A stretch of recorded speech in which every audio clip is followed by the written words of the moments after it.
Okay, this is where we left off on the first video. You can see on the right there, that's the 100-watt Nupoa, and then these two lengthwise, those are the two 100-watt Renogy's.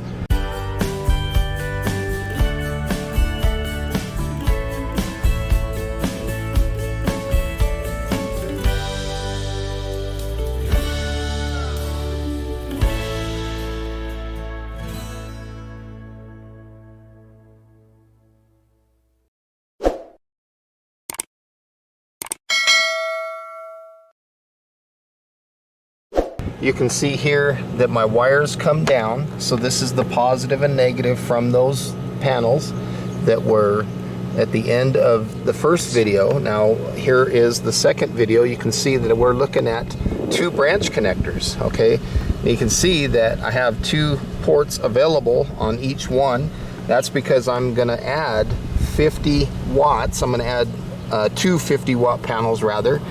So I'm going to have two here and two here. So the positives are going to tie into here, negatives are going to tie into here.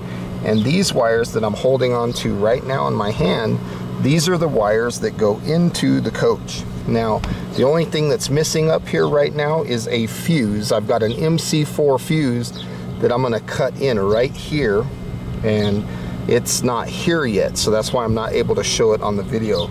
It's en route, it's shipped, it's just not here. So I'm gonna pop this off and I'm gonna put a fuse in right there. Okay, so these wires come here, and right now you can see that they're held down with EternaBond tape here. And it looks like I need to do something a little more solid, maybe a wider thing here.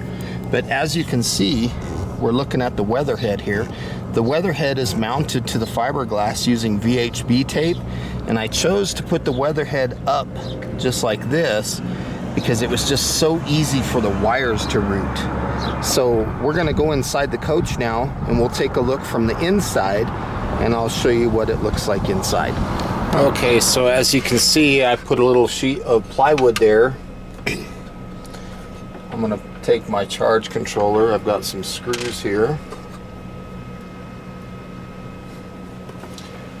Take my charge controller, set it right where I want it.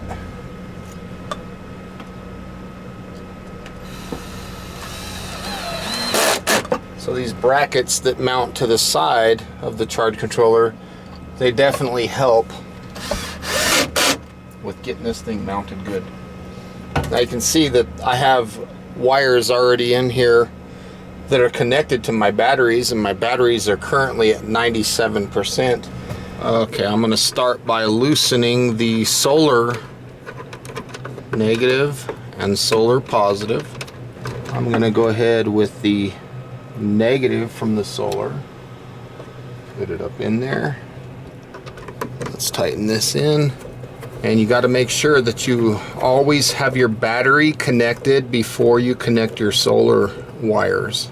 So there's the negative, and here comes the positive.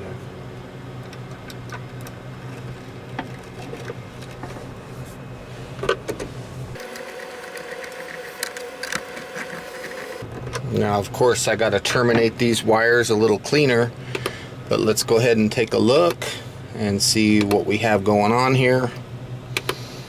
You see that the light just lit up, telling us that we have solar power, and as you can see, we have solar power coming in. So it looks like things are starting to work for us. I'm pleasantly happy. Just need to terminate these wires. Okay, this hole that we're looking at right now, this is where the microwave goes. And right here, you can see that I brought the wires in from the solar, from outside. That's where that weatherhead is outside. This is where the microwave plugs in. You can see that I routed these wires down, drilled a hole down, and then let's come right there. You can see that's the hole where the wires came, and then as you can see, they are going into my charge controller, which is currently working just fine.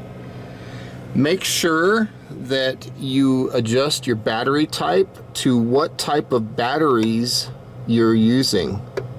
So you see there it says sealed, flood. I mean, you just want to make sure that you got the right type of battery selected, and then also make sure that you got the right voltage selected. So you can do 12 or 24 volts, or you can let it choose, but long press and it brings you right back, and now you have everything situated. Everything is good to go. And I think what I'm going to do, I think I'm going to put an Olight LDOC right here, and I'm going to have some Olights charging. So the wires from the batteries, they got to be connected first, and then your solar wires come in. So looking down, this is kind of a mess down here because I'm not finished, but I'm going to clean this stuff up. These wires are going to get cleaned up a little bit. And right now I just have one battery down here.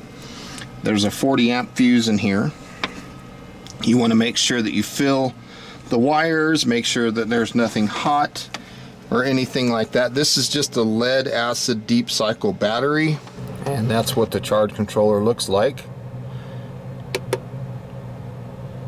Solars are producing 18.5 volts. Putting in a little bit under 1 amp. My batteries are at 100% full. 14.5 volts is what my batteries are at right now. I don't have a load. I don't have any amp hour coming in or out. 34 degrees centigrade is the temperature of the batteries currently. 15, I'm not sure, and no error codes. So very nice. I like the way this is coming together. And that's what it looks like right now. I just got to finish and terminate these wires, clean them up a little bit. You're probably wondering why there's not a fuse here. That's because there's going to be a fuse up top. It's an MC4 fuse. Okay, so here you can see I have my single deep cycle lead acid battery here.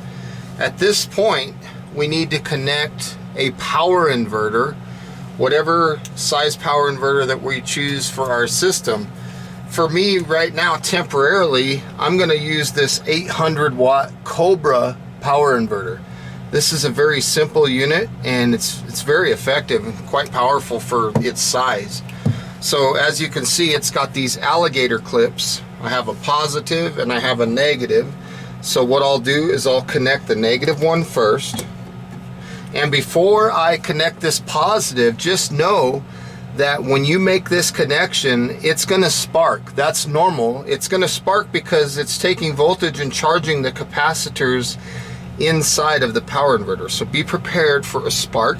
The larger wattage unit that you got, you might see a little bit larger spark. So there's our spark. So now we have our power inverter connected to the battery. We can turn this on, and now that gives us power. So we have two receptacles, and we also have a USB. I can use my USB to charge my flashlights or my phone, and I can use these receptacles for whatever I need to, as long as it's under 800 watts.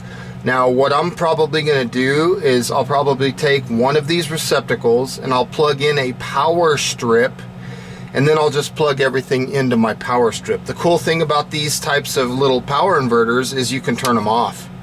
So you want to catch up on your battery or something, you can turn these off. These are perfect for getting started, but I'm probably going to put something much larger in. Now if you're going to want to secure this down, you can set this down on the plywood and you can screw it down. You know, like if you look at the bottom, you can see that the mounting bracket has 4 locations where you could put screws. So you could just screw that baby anywhere you want. That's why I always put plywood down first, because it gives me ability to anchor things down. But this is the basic setup of my solar system. I'm definitely going to put in at least another battery, maybe 2 more, and for sure a bigger power inverter. So with all that being said, folks, I want to say thank you for watching. I hope that you got some good, useful information out of this video. Please feel free, as always, to leave comments down below. like this video, share this video. There's one more thing, and that is to connect the temperature sensor to the battery. So I'll take the sensor and I'll tape it down literally right here to the battery, and then I'll plug this in to the charge controller. But with all that being said, folks, thanks for watching. Have a beautiful day. We'll see you next time. Bye for now.